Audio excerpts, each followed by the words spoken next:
Kadarating lang ng aking asawa galing sa work kasi panggabi siya. Then, nagpatimpla na ako sa kanya ng aking paborito na tsokolata every morning. Tapos, dito na kami natutulog sa my living area kasi naibenta na namin yung aming bed. Ito pala yung partner ko sa aking tsokolata. Meron akong kusunak, tapos itong tinapay na dinala ng aking asawa na made of patatas or kartof.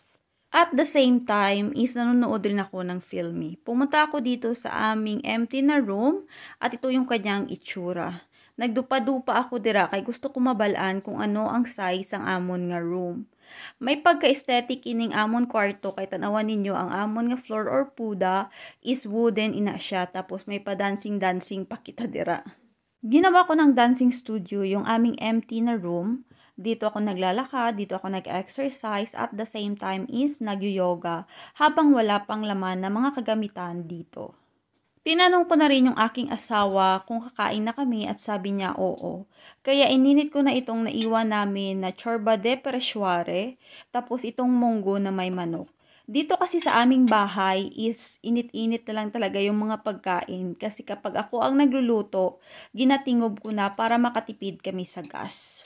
Yung asawa ko lang kasi yung may work sa aming dalawa, so kailangan ko talagang magtipid-tipid sa buhay, especially na nagtataasan na nga yung mga bilihin. Dahil tapos na kaming kumain ng aking asawa, so dinala ko na dito yung sterilize na gagamitin ko sa paglilinis ng gamit ng aking anak. Ito pala ay galing sa boss ng aking friend. Maraming salamat po sa pagbibigay sa amin ng ganito. Malaking tulong talaga to para sa akin kasi mas mapadali yung aking buhay sa paglilinis ng mga biberon at gamit ng aking anak. Nag-start na ako maglinis sa mga kagamitan ng aking anak kasi di ko alam kung anong date ako manganganak. It's better na talaga na early, naka-prepared na kasi yung aking asawa is my work. Huwag niyo nang pansinin yung aking itsura na super haggard kasi ilang days na talaga na hindi ako nakakatulog kasi ang lakas na ng movement ng aking anak.